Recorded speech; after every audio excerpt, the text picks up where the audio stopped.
Hello, LMC students, and welcome to a special back talk, not necessarily edition, just a special back talk thingy. I'm Robert Pierce, campus editor and social media editor, and I'm here with... I'm Anthony Martinez, I'm photo editor for LMC Experience. And I'm here to talk to him about the potential future of back talk, because now, Anthony, so it's true that you're going to be taking over next semester, right? Yes, I want to take over as, obviously, unfortunately you are leaving to Sacramento. I want to take over LMC Experience. I think we can do... Take over back talk, you mean? Lily's not. Yeah, take over back talk. I'm sorry. I've loved every moment of just the idea, even of having a podcast for the school. I think that there's been a lot of potential there, and I think we've done, we broke some ground, I think your work, your idea, you're the one who came up with it, of having a podcast. I think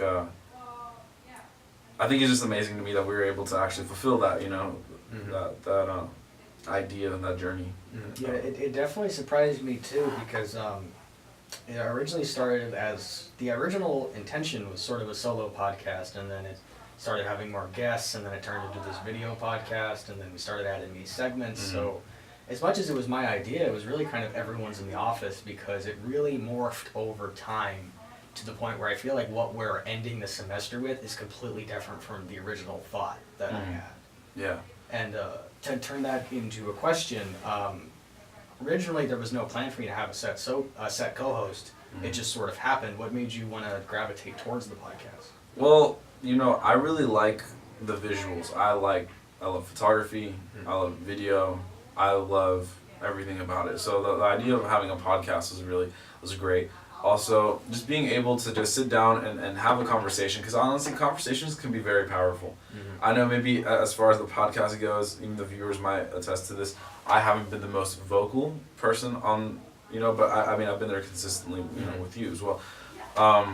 I think the power of just communication and talking, I think that can really do a lot for a person, people, or a community, whatever that be.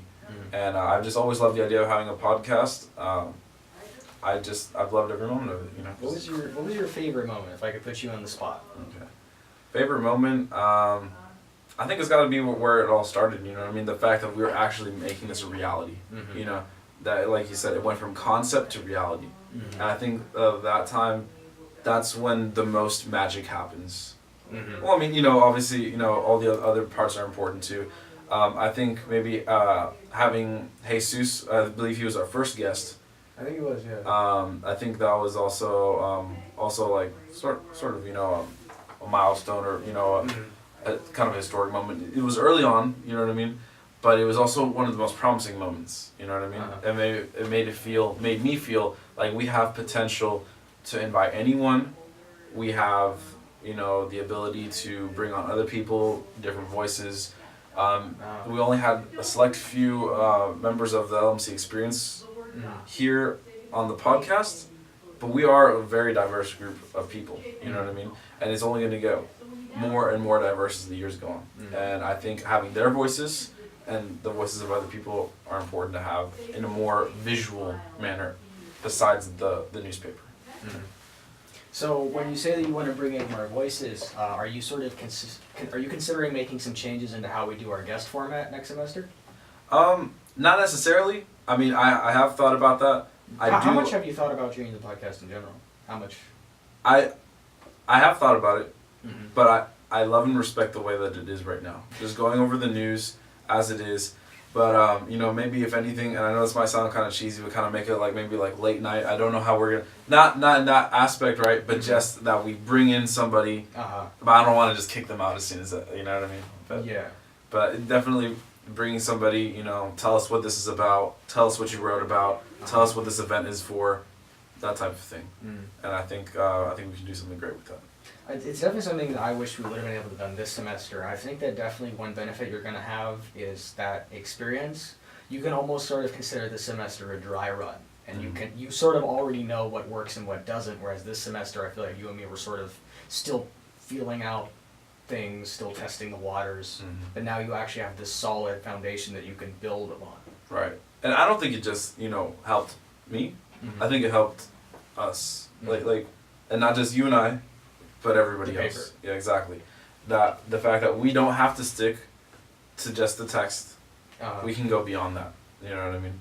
And make it more. You know, and a different form of delivery. I think it's powerful. What's something that you wish we would have been able to do differently this semester? Let's see here. That is a good question. Or I guess, would you have done anything different? Would I have done anything different? In specific. Now that I think about it, maybe more. I know we have a segment called this, but on the field reporting. You know what I mean? I definitely would have liked to. I've seen some of the videos Jesus has on his Twitter where he's out there and he's actually talking to, you know, somebody, you know, a football player or whatever. You know, I would like more just like a recording. You know, this is where I am. This is what's happening. You know, the event in the background. I think maybe incorporating that. But we did do some of that. You know what I mean? For like actual like on the field reporting. You know, would have been nice too. Yeah, definitely the push for video segments and field segments kind of came halfway through its lifespan. I definitely think if that had been on the original design document, we would have been able to push that a little bit harder. And that's sort of what I mean, where now you've been doing it for a whole semester, you have the entire break to sort of think of new ideas. I feel like you can make a much stronger push out of the gate. Because I think that this show sort of hit its stride around like episode 5, 6, when we knew, okay, like this is our location, this is our format, this is how many guests we're having, we're going to start splicing things in. Right. It had a high point, it had a takeoff point. Whereas I feel next semester, if you're able to play your cards correctly, you can have your takeoff point be episode 201. Yeah, I think so. I think, especially with the things that we've learned here, that we've put into the podcast, I think it's only going to get better from here. Well, with any luck. Yeah, with any luck, of course. You know, show's only as good as its main host. You know, you've been able to keep us afloat this whole time. I hope for the best. You know, I think we can do some great things. We've had a lot of encouragement too, and at least in the newsroom, and also, you know, on a personal level, you know, my family. But I think that encouragement can go a long way too, and just making LMC feel more tied together. You know. Yeah, no, I'm really glad that you're taking over next semester, and I'm really excited to see what you do with the show. Because even if it's just like a slightly different title card, a new intro music, I'm really looking forward to being at SAC and having Backtalk 201 show up on my subscriptions, and I get to watch it like it's someone else's now. Yeah, definitely. I think leaving behind that that legacy, I think is going to be something worthwhile. I mean, I look at some of the other community colleges around this area, and the fact that they have, you know, of like maybe a radio station, podcast, whatever. We're one of the first to implement a podcast, to my knowledge, right? Within our district, one of the first. I don't know if I were the first, but right. Yeah. Yeah. I mean, I'd say we're one of the first. I know when we went to JACC, the speaker said something like podcasting is the new push. He was talking about how like a lot of colleges are getting their first podcast or planning their first podcast. Right. And when I was able to stand up and say, oh, we actually started our podcast this semester, there was a lot of people that are like, oh, wow. So I definitely think that, I don't think we're the first. I think that there's someone in this area that did some sort of podcast or radio thing. Oh, I'm sure we're not the first. But we're definitely sort of we're riding that wave. We're ahead of the curve, yeah. I think. A little bit. Yeah, by a bit. Yeah, I just think the same way that Jesus would want, you know, LMC to have a better reputation, maybe as far as sports. Not that it doesn't, right? But like, you know, more attendance, more attention, so that LMC is no longer the underdog after a while. You know what I mean? That, you know, we do have a good journalism program. That, you know, we do have good, you know, soccer players, football players. We have talent, you know what I mean? And I think that needs to be demonstrated on a more visual aspect online or you know, something like that. But that is the thing though too.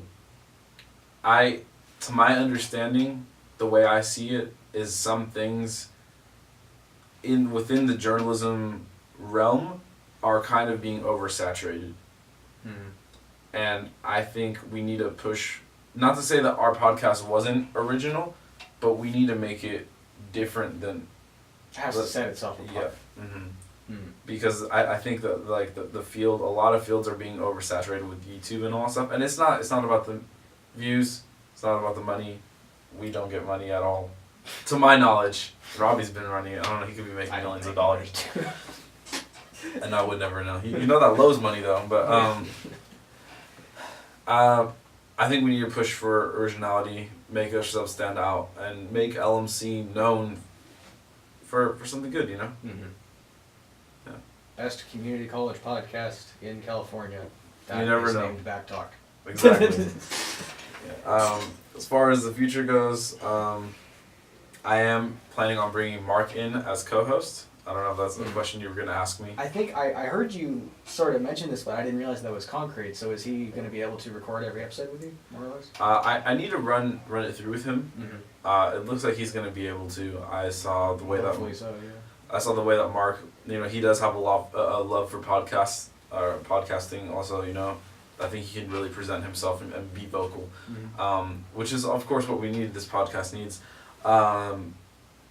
I think he's gonna make a great co-host. I believe in him, and I think he has a lot of talent. I like his style of reporting. His style of talking. I think he's gonna make a great co-host. And I just saw how, he had that almost like that same energy I had when I first heard that when we made the podcast a reality, when we invited him over. So I think that's already a good step in the right direction. Yeah, I would agree. I guess another question I have for you is, when did you realize that you wanted to take over this and be host next semester? Because I designed this to be something transferable, that it could go from host to host to host like a symbiote. Right. But I honestly, when I first started this, I fully anticipated, I was like, well, I'm probably going to leave, and it's probably going to be too much at once. It's probably going to be put on hiatus. Mm-hmm. Maybe it gets picked up again after a calendar year, who knows. Mm-hmm. So the fact that you came up to me and was like, oh, I'm taking it over next semester. I talked to Lily about it. I was ecstatic. Yeah. Lily's definitely excited for it too. She loves us putting our passions in our journalism, mixing it in. Mm-hmm. It definitely makes for better content, more quality, all of the above. But yeah, when did you decide or realize to take over the podcast?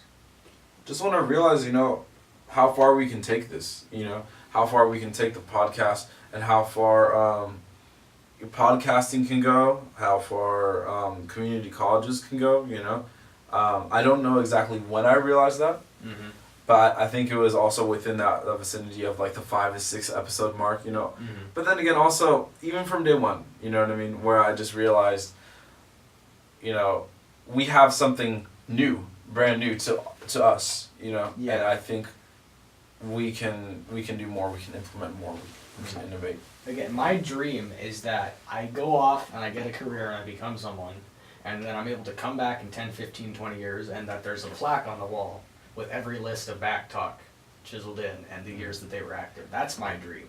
Well, let's get that plaque, you know what I mean? Yeah, let's get this bread. Yeah. But no, I genuinely am excited to see where Anthony takes this. He's been coming up to me every once in a while, well, how do you think if I did this with the title card? How do you think if we did this with the logo? And I'm definitely really excited to see what you end up doing with it. Alright. Yeah, hopefully we don't get any copyright infringement. And really quick, last thing is that I have something for you, Anthony. So originally we talked about this being a baton, but I did something more creative. So Anthony, I have for you here, I call this the chain of command. By holding this, you now have full creative control of Back Talk. I was a little scared when I saw a black chain, but this is great. Chain of command, I love it. All right. Thank you, Robbie, so much. You've done a great thing for LMC experience. Thank you for taking care of my child now. Yeah, no problem. Yeah, free babysitting. All right, so until next semester, I've been Robert Pierce. I've been Anthony Martinez. And this has been Back Talk. Stay tuned. Thank you.